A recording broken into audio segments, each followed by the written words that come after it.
மனித பிறப்புக்கு ஒரு முக்கிய அங்கம் அப்படின்றது குலதெய்வம் தான். நம்ம டிஎன்ஏ தான் நம்ம குலதெய்வம். குலதெய்வம் இல்லை என்றால் எதுவுமே உங்களுக்கு வாழ்க்கையில் ஒரு வெற்றிக்கான விஷயம்ன்றது கிடைக்கிறதுக்கான விஷயங்கள் ரொம்ப கஷ்டம். நமது பாரம்பரியத்தில் இருக்கிற விஷயம் மட்டும்தான் குலசாமி விஷயம். புதுசாக எந்த கேரக்டருமே உள்ளே வராது, புதுசாக எதுவும் வெளியே போகாது. தென் மாவட்டத்தில் இருக்கிற மக்கள் உண்மையிலேயே சந்தோஷமான விஷயம் என்னன்னா, குலசாமிக்கு ரொம்ப ரொம்ப இம்பார்ட்டன்ட் தருவாங்க. குலசாமி பேர் தான் குழந்தைக்கு வைப்பாங்க, அதுதான் நடைமுறையிலும் வைப்பாங்க.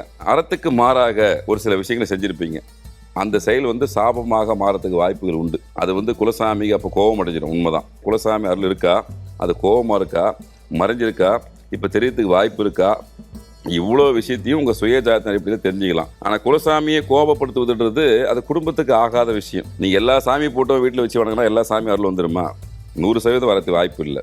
உங்கள் கர்மவினை குறைக்காமல் நீங்கள் எந்த தெய்வத்தை வழிபட்டாலும் அந்த தெய்வத்தில் அருள் கிடைக்குமானா கிடைக்காது. முதல் வழிபாட்டு முறை குலசாமி வழிபாட்டு முறையை தவிர்த்து வேறு எதை நீங்கள் பிரதானமாக செஞ்சாலும் அதுக்கான பலன் உங்களுக்கு முழுமையாக அடையாது, இது நிச்சயம்.